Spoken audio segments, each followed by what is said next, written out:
Hello and welcome to the Ghosts and Folklore podcast. I'm Mark Rees, and on each episode I investigate a different, weird and wonderful subject. And on this episode we are going to explore the eerie tales and legends attached to a supposedly haunted house in the west of Wales, which include repeated sightings of a severed hand. A severed hand, or at least a hand which is no longer attached to a body. A disembodied hand, as it were. And you could almost say that this is the real-life version of Thing from the Addams Family. So maybe it wasn't all in Charles Addams's imagination. There really are disembodied hands running around out there. Well, there was in this case anyway, if you choose to believe the story. And of course, this story does take place in Wales, not in Cemetery Lane, in whatever lovely little part of America the Addams family lived in. Now, this tale, or tales, there are several accounts in this episode. These tales come courtesy of a writer, a researcher I have long wanted to include on this podcast, and for whatever reason it just hasn't happened until now. But now that she's making an appearance, I would like this to become a regular, or at least a semi-regular feature. But this is going to be the first case that we look at, recorded by a lady called Mary L. Lewes. Mary L. Lewes. And Mary L. Lewes is best known for her contributions to a magazine called The Occult Review in the first half of the 20th century. It was published between 1905 and 1951. As the name suggests, it was full of occulty type stuff. The Occult Review really did include the most well-known writers on the occult at the time, including a certain man called Aleister Crowley. And if the great beast himself is writing for your publication, that's probably about as good a stamp of approval in the occult world that you're going to get. And for our purposes, for the purposes of this episode, this podcast, the reason we are looking at Lewes in particular is because she contributed a huge amount of material relating to weird and wonderful events taking place in Wales. I guess you could almost call her the Occult Review's Welsh correspondent of sorts. And while she didn't write exclusively on Welsh subjects, and we will touch upon some of her other tales which do take place elsewhere in the British Isles on later episodes, in this one we are going to head west, pretty much as far west as you can go without falling into the Irish Sea, really, to a place that she calls Plas Gwyn. Plas Gwyn, which she does tell us is not its real name. She is trying to disguise its location, but it doesn't take much detective work to work out roughly where she's talking about. Now, Plas Gwyn, to begin with, that name means white mansion in Welsh. So it's a white mansion, and we know this is roughly somewhere in the St. David's area of Pembrokeshire, the lovely city of St. David's, right over on the west coast of Wales. And to begin this tale, to begin at the beginning, what I'd like to do is to read her description of the place, which might help any budding detectives out there pinpoint exactly where this place is. And if you do, please get in touch with me and let me know. But I'll describe where it is in her words, and also describe the building itself, which does set the scene nicely for what is quite a creepy little M.R. James style ghost story. Although, of course, in this case, a supposedly real life ghost story. And to quote Lewes, she tells us that in one of the most remote parts of South Wales, there stands on a low cliff that is washed by the waters of a certain bay in St. George's Channel, a very curious old house which we will call Plas Gwyn. Inside, one finds walls many feet in thickness, dark panelled rooms with enormous cupboards, and a beautiful oak staircase, its shallow, uneven steps polished by the feet of many generations. So already we can tell this is a remote, windswept location, and it already feels like a classic ghost story just from those opening lines, letting us know that generation after generation of people have treaded those steps, have dwelt within this house. And we probably don't need Luz to spell it out for us, really. We've already guessed there's probably something spooky inside, but she says, of course there is a ghost story too, and one possessing an element of picturesqueness, its origin dating far back to the days when smuggling was considered by quite respectable people as a useful means of increasing their income in a gentlemanly manner. So we are going back to a time when smuggling was not quite frowned upon as it is nowadays. And never mind M.R. James, this is now feeling a little bit Jamaica Inn to me. That wonderful inn and supposedly haunted inn in Cornwall. And of course, a wonderful book by Daphne du Maurier and a wonderful film by Alfred Hitchcock. And if you haven't read the book, if you haven't seen the film, if you haven't visited the place itself, I would recommend all three. Maybe make a weekend of it, do them all together, because the place is supposedly one of the, in inverted commas, most haunted places in the UK, certainly in Cornwall. And talking about Cornwall, talking about Kernow, some of the mysterious creatures living deep underground there will be making a fleeting appearance on the next episode of this podcast. But for now, let us return to the wind-swept shores of the west of Wales. Let's go back to this house where smuggling was not entirely frowned upon and where there were ghostly goings-on within. And Luz does stress that simply by standing in this location, your imagination could run wild.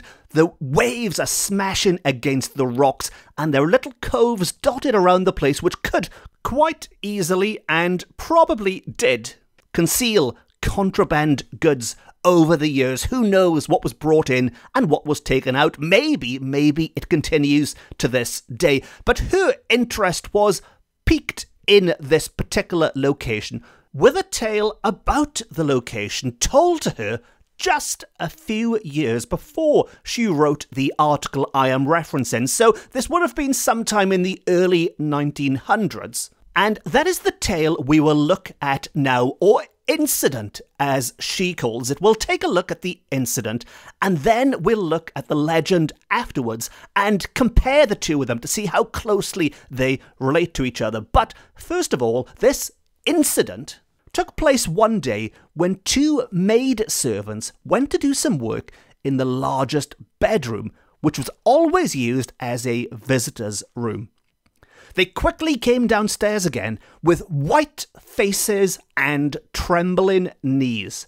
They had a strange tale to tell. They declared that in that room, that large visitor's bedroom, floating in the air near the bed, they had seen what appeared to be a human hand and wrist, bleeding as if just severed from an arm, the fingers of the hand covered with splendid rings.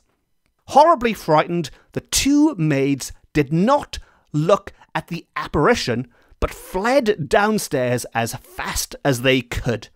However, so convinced were they both of the reality of the thing, good choice of words there, but the thing, that neither could ever be induced to enter the room alone as long as they remained in the house, and one at least was in the service of the family for some years.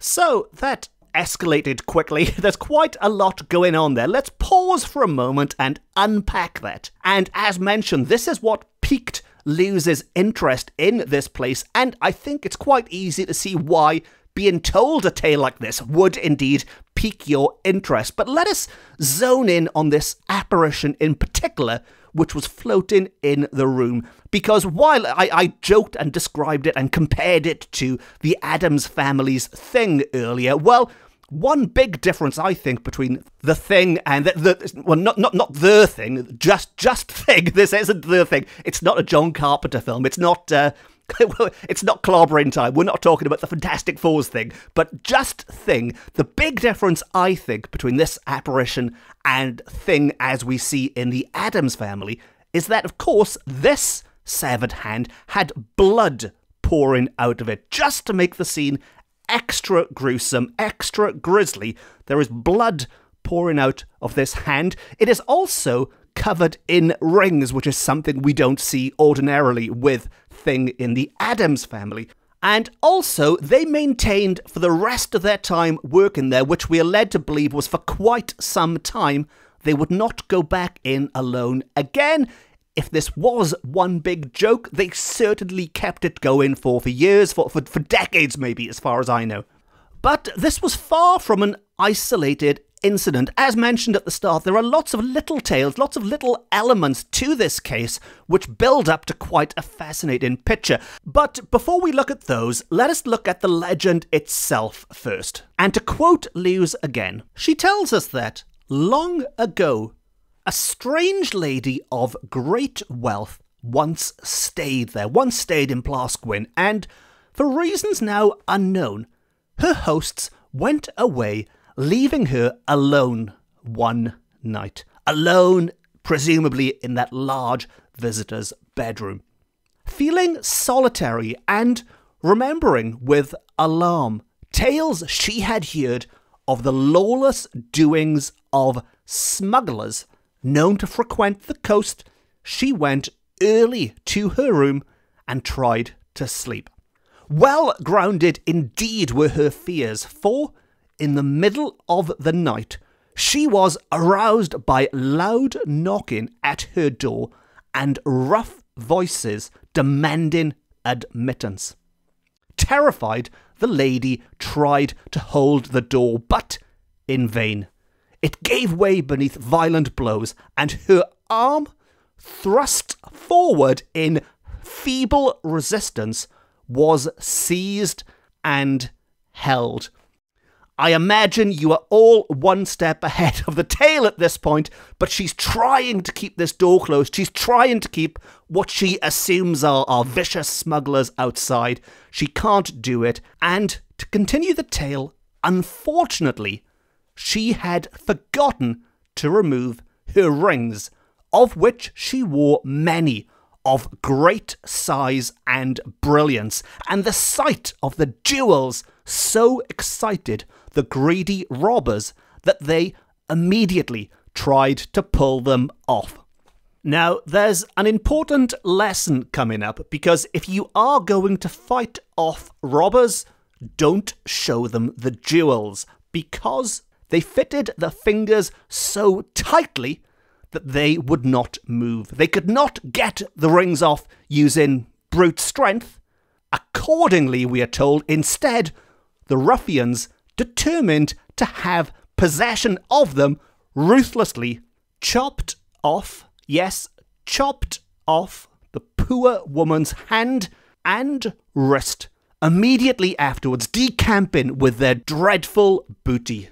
They had their dreadful booty, and off they scarpered. And as a result, this legend now tells us that ever since that night, runs the tale, those who have the gift, in inverted commas, by gift this means people, I assume, who can commune with spirits, maybe just see spirits, but those who have the gift may sometimes see the jewel-covered hand hovering over the bed in the room once occupied by the ill-fated lady. So that is the legend which has long been attached to this place we are calling Plas Gwyn, which ties in very nicely, almost too conveniently, to the tale told by the two maids, which was related to our narrator, to Luz. And there's more. Because this spectral hand isn't the only uncanny thing to be seen there. Because she collected more what she calls local rumours. But if these local rumours are correct, then the spirit of somebody called Old Brown, O-L-D, old as in not young, and brown as in the colour, Old Brown, a former owner of the property who is, we are told, a person of much character. Whether good or bad matters not. Now, I think it does matter, but of much character, possibly good character, possibly bad, but there was much of it.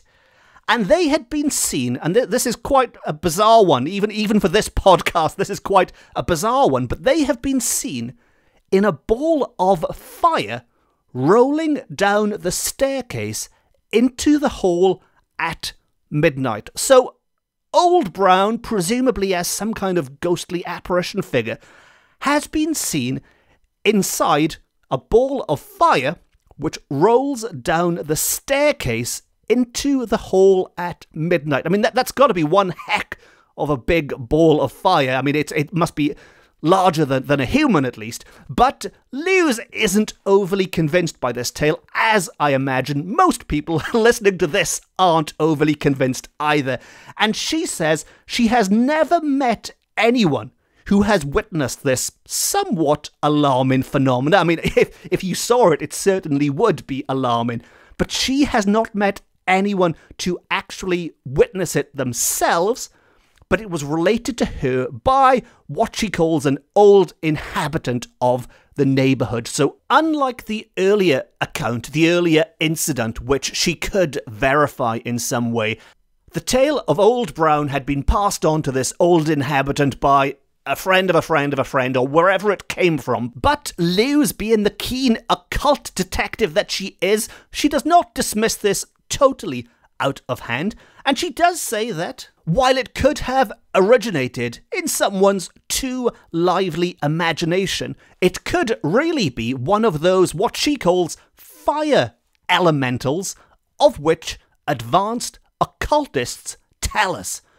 And again, if there are any advanced occultists listening to this who can maybe shed some light on it, if anyone has any experience of dealing with such fire elementals, as usual, please get in touch and let me know what you think. Or even if you're not an advanced occultist and you'd like to get in touch, as always, it's lovely to hear from people, and I'm quite easy to track down online and on most social media platforms. Now, we are nearing the end of this episode, but we haven't quite finished with Plas Gwyn yet, because there is also the account of a phantom horse just outside. But Luz also records other creepy tales of a horse-like nature, a headless horseman, the wild hunt, and other such tales throughout Wales. And so the tale of Plas Gwyn is, as they say, to be continued on our next Luz episode, which will be very equestrian in nature. In its feel, we will look at all of those ghostly horse stories the next time we catch up with Luz. And that'll be like bringing a little bit of Sleepy Hollow to Wales. We've done the Addams Family, next up is Sleepy Hollow. But we'll catch up with Luz again in a few weeks, and as always, if you don't want to miss that episode, or any episode ever, please consider hitting the subscribe button, and you will never miss an episode ever. And on that note, it just leaves me to say thank you very much for listening. Diolch yn fawr iawn am gwrando. I've been Mark Rees. This has been my Ghosts and Folklore podcast. It's the best, it's the beautiful, it is the only Ghosts and Folklore podcast beaming to you from Wales to the world. Until next time, Nos da.